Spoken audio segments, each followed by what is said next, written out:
OSHA 1910.3, Petitions for Issuance, Amendment, or Repeal of a Standard.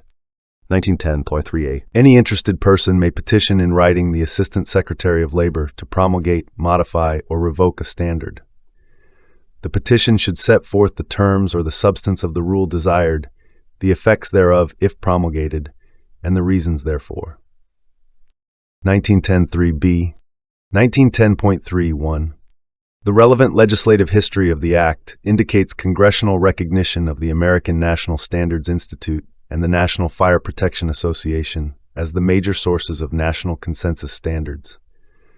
National consensus standards adopted on May 29, 1971, pursuant to Section 6A of the Act, are from those two sources.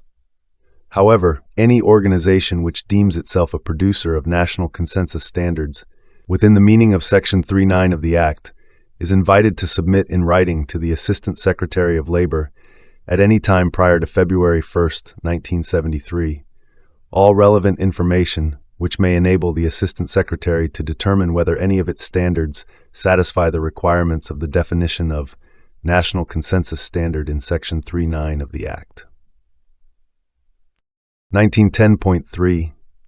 Within a reasonable time after the receipt of a submission pursuant to paragraph B1 of this section, the Assistant Secretary of Labor shall publish or cause to be published in the Federal Register a notice of such submission, and shall afford interested persons a reasonable opportunity to present written data, views, or arguments with regard to the question whether any standards of the organization making the submission are national consensus standards.